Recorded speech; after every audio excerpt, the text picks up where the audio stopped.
cows can eat because they're growing faster. And so at that point, we cut them and make big round things of hay or square bales of hay. And then in the winter time, for 2 or 3 months, we feed those to the cows, and they make a big manure-y, hay, soil mess that I then clean up in the spring, and I make compost piles. And then we put these biodynamic preparations in these compost piles, and they sit for about a year, and then those are almost exclusively spread on that land right there. So the fields here, after the cows have been on it real intensively, and there's lots of manure around, I might go over with a harrow and spread that manure out, and that'll help fertilize the field. I will put lime on these fields. Biodynamic field sprays will go on here. We'll do something called key line plowing, where we're running along the contour so that when rain falls, it doesn't run off the hill, but it gets caught along contour plow thing. So, the cows are able to keep this fairly fertile, diverse, and in pretty good shape, and supply me, and this land can also supply me with this hay and manure, so that I can really fertilize the garden areas. So, and I know that Patrick would love me to touch on the no-till thing, and I came up with an interesting light bulb in my head. The no-till method works for most agriculture. It's really good for raising cattle, for fruit trees. It's great for berries, herbs, and things like that. Grain crops, you sow grain out and you don't till it until you harvest it. Yeah. So almost all gardening is done, or farming is done no-till. The exception is vegetables. Yeah, that's the one exception, really. That's what we till. So, and unfortunately for my soil, that's what I grow. And boy, it's rough on soil to grow stuff, because you're walking on it, or you're driving a tractor on it. It may be that you have a market, like we have a market day we pick on Monday mornings. Well, what happens if it's like this storm, wet and 2 inches of rain last night? We still have to go out there and tromp through that mud, and it's terrible on the soil. So, and then we pay for it later. Yeah. That land will be cloddier or harder to plow, or and I'll go, oh yeah, we had to, or sometimes like I've got some couple rows of onions that are in the ground. They're just too wet, and we're just going to have to pull them when it's too wet to work the ground, and it will make that ground cloddy. Or I lose the onion crop. And sometimes I'll lose a crop, so I don't do something really bad to the soil. Many times my crops get too weedy, where I'll look at the crop, because I grow a lot of stuff, and so without much help. So I look at the crop and I go, that's going to take, I might hoe it or weed it out for say 50 feet, and I've got 1,000 row feet of it. If it took me an hour to do that, then I know I've got a 20-hour job ahead of me. Okay, we figure out what I'm going to get out of that at the market. If it's not worth 20 times 15, plus all the other expenses, it's just not worth doing it. So I continually plant all the time. I buy about 3 or 4 times the amount of seed I need, and every few weeks I go and plant. Even if I have something doing really well, I'll go plant it. I can always plow it up later, because I don't have this thing that I can't till. I can just go out there and till it up anytime I want to, and then plant something else. And so sometimes I have to plow something up that's doing well, but that doesn't even bother me. What have I lost? It's not that big a deal for me. And this way, I have this option of getting these crops out of this operation that, this one might have been doing well, but then all of a sudden there's a drought. The one that was planted 3 weeks later came up in the drought. I kept it perfectly weed-free, and then rains came, and it does great. So I'm always glad to have these options in farming, so that I can always, I have to have these 100 people fed every Monday. So that's like my parameter. I've got to have these van full of something. Yeah, and so on our farm, what we grow primarily would be potatoes, sweet potatoes, butternut squash, garlic, onions. These are big fields of storage vegetables, and beets. And then we'll have a big patch of corn, and then we'll have the spring garden, which will be Swiss chard, celery, parsley, which stay in all year, and then it'll have lettuce crops coming in and out. And then these can go other places too. All these gardens can move around. But generally speaking, my gardens don't get into pasture like I would like them to. Because on my farm, I have very limited amount of space. Out of 250 acres, 10 acres is all I can plow. And I do about 8 acres every year. And a couple of the fields do rotate with the animals. But I have to have an 8-foot deer fence around the garden to keep the king's deer out. And so it's not worth it for me to put it into grass and clover and run the cattle in there. So, but if I was on the farm that I grew up at in Illinois and Indiana, where it's real flat, then I would certainly have the cattle in the rotation with the vegetables, and I think it would be healthier, and I wouldn't have to make and use so much compost, because I could just do that what we call sheet composting, where they just eat the grass and poop out there, and you kind of till it in, and that works pretty good too. So, and then we have the summer vegetable pot spots, and that'd be your beans, cucumbers, squash, okra, tomatoes, peppers, watermelons, things like that. And then some of those gardens, the spring gardens, and some of the summer gardens become fall gardens. And we don't grow any of our brassica crops in the spring. That's all grown in the fall. So our customers have no kale or broccoli or any of that bok choy stuff in the spring. And we don't start our deliveries until the beginning of June. So we don't really have a real solid spring because our land is wet in the spring, and I don't have a greenhouse, and I like to take time off in the wintertime, so I don't like to be rushed. So I have a lot of reasons, so I just delay my CSA deliveries until the beginning of June. Most people are already delivering by then. Another problem for me is my market is in Nashville, a half a zone south of where I live. They're all way ahead of me. I really can't compete with them. But what I can grow really good are the watermelons and tomatoes and all that summer stuff. So we grow lots of that. And then in the fall, end of July, beginning of August, we're planting acres of brassica. And that would be the kale, collards, bok choy, cabbage, broccoli, turnips, radishes, mustard, all those kinds of things. So that trick has allowed me to avoid nesting the harlequin bugs and cabbage loopers. So they come out in the spring, and they go all over the place, and they're just flying around, and they're like, there's nothing to eat. And then in the fall, after I can plant that stuff, generally don't have to worry about them. Yeah.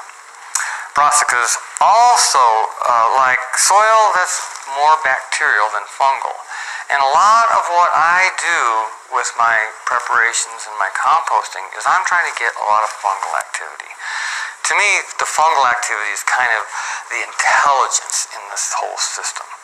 I feel like it's way smarter than I am. So I'm trying to develop this interconnectedness underneath my soils and on my farm from this fungal activity under the ground. But whenever we cultivate, we sort of rip apart these fungal hyphae. They get torn, and bacteria then come in, and so the land will become more predominant with bacteria than it was with the fungi. And brassicas love that. So they like that. So they're a good crop to grow in land that's been cultivated a lot. But potatoes aren't. Cultivate your land for a while, a few years, and then try to grow potatoes. What you'll grow is potato beetles. They'll do really well. Someone asked me the other day, what do I do for Colorado potato beetles? I said, well, I cultivate the ground a lot. for many years. I make sure that it's compacted and that it doesn't drain well. And I went on to this list of things, and they're saying, that's what you do for the Colorado potato beetle? I said, yeah, that's what I do if I want to have Colorado potato beetles. That's how I would manage this land. But we want to manage our farms for what we want, not for what we don't want. And so now that I've had many Colorado potato beetle messes, I know what they like. And so I manage now for loose, fluffy, fungal-dominated soil. For land that maybe has been in clover for a while, plow it, fall plow it, leave it gently, rot all winter. Potatoes, plant them, cultivate them a few times, hill them, leave them alone, and they do great. Yeah. But if, say for example, you go out there and get your truck stuck in the field, and you get a real compacted spot, that spot there will have Colorado potato beetles next year. You can just about guarantee it. Out this acre of potatoes, I planted it. We never walked in it again. You know, there's no need to. It's all done mechanically, and then until harvest. And there was no Colorado potato beetles in the whole acre of potatoes. In the hay field, not 20 feet away, on a horse metal plant, I found a Colorado potato beetle. The ground there was compacted, not composted. So we still have them. So there's ways to manage so that we get this intelligence working on our farm. So this is just a little schematic. So about 100,000 pounds of produce leave every year from that. And you may wonder what that is. Well, that's potatoes and all those things I mentioned. Yeah. And then we might say, well, what's in that stuff? So what you have is carbohydrates, primarily proteins, things like, you know, sugars, starches, all those kinds of carbohydrates. Yeah. So a carbohydrate is a carbon, hydrogen, oxygen, and proteins have nitrogen. So that's primarily what I'm exporting off my farm. Well, guess what? These things are all free. They come with the air and the water above your farm or your garden. So agriculture is basically free as long as you have the minerals, the plants, the legumes, the animals, the rotations, and you are smart. Yeah. So then all of these lower kingdoms are what we call nature. And then we have the human kingdom. And this is what we could call not nature, or what the humans do is not natural. Nature doesn't plow. Nature doesn't cook a pot of mashed potatoes. Things like that. These are all kind of human activities. So the humans are kind of like, we can take nature and add human labor, and then that's how we make the products of civilization. Yeah. So it's nature plus labor, and that's what makes things happen. Yeah. So there are some things that we need besides these that are in plants, and these would be potassium, phosphorus, sulfur, boron, sodium, iron. It's not an I, it's an F. E, is it maybe? There's a few others. Copper, I think is that one. Zinc. There's a few others. Molybdenum, manganese. I don't know all their things. Molybdenum, MD maybe? MB, something like that. Anyway, there's these things. Well, many of these are trace elements, and these upper ones we might be a little more concerned about. But soil has lots of potassium in it if you have clay. So, who's got clay? That's what I figured. We have potassium in the clay. So clay is potassium silicate. It's that real stuff that, you know, gets real hard and you can make pottery out of it. Yeah. But the calcium, gosh, how could I forget calcium? It's up here. I would almost put it at the top. Magnesium. Yeah, got magnesium, and we have to have silica in there too. Yeah. Anyway, I might be forgetting a few. But what I wanted to say is that these calcium and potassium and phosphorus, these are the things that we get when we get rock dusts or bone meal or wood ashes and things like that. Yeah. So we're trying to put those things on. Silica, half of the earth is silica, so it's present. Calcium is fairly present. Potassium is very present. Phosphorus is very limited. So phosphorus is probably one of the most limiting things of all of this whole list here. As far as, most soils have in them enough of all of these things to grow continuous crops for thousands of years. Phosphorus might limit it to hundreds of years. Yeah. So,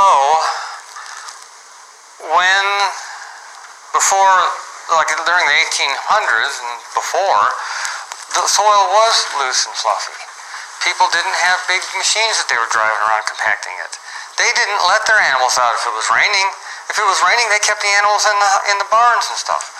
That would be foolish to let your animals go out and pug that soil when you had to go plow it with no tractor. Yeah, so they kept them in, let that soil dry out, naturally aerate out, and then it would plow up nicely. And so they were very smart about what they were doing. And then there's a bunch of microorganisms, hundreds of thousands of species of these bacteria and fungi and protozoa that live in the soil.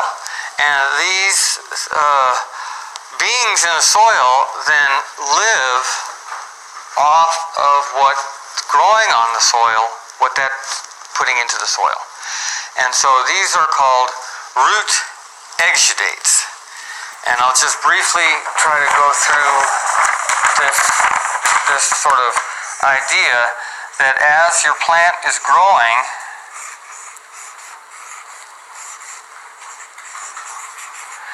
there's a root that's going down, and it has side roots, and then on these roots, what happens is that there's a xylem and a phloem, and there's sap flowing up and down in the plant. Yeah. And so there's stuff going down in here. And as the root is growing, it's sloughing stuff off, just like as we grow, stuff comes off of us, our bodies. Yeah. So stuff is sloughing off. And the stuff that sloughs off of this plant here is specific to this plant species. And it wakes up the soil microbes that like that particular food. And so these roots get coated in bacteria,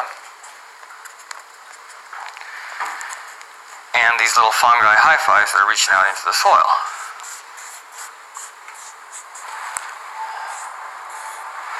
Okay, so last winter we put some potassium over here, and this is all an organic situation. There's not a lot of water-soluble potassium. We don't want water solubility in our elements. We want them to become available to our plants through biological processes, not through water solubility. The way this works is that hydrogen enters the plant with the water and comes down into the soil, and this hydrogen ion then can be exchanged for a potassium or calcium or phosphorus ion. This is the way this works. Yeah, so the hydrogen then jumps over to this element over here, and the potassium jumps over. They swap, right? And then it gets pulled up through the fungal hyphae and into the root. And so this plant is growing. There's a bunch of, let's say it's a sunflower, and there's a bunch of sunflower-loving microbes down here. And then the plant starts to lean over, and the plant sends a signal to the soil microbes. If I have a little potassium, it will strengthen my stalk, and I won't fall over, and I'll live healthier, and I'll put out more stuff for you to eat. And so we need to understand that these bacteria and fungi reproduce very fast. In a minute, they start having babies. In a few minutes, they got grandbabies. Before long, they've got lots of great-grandchildren. Everybody's hungry. They want more food coming off this plant. So they say, oh, they start to worry a little bit. And so they go, the roots go right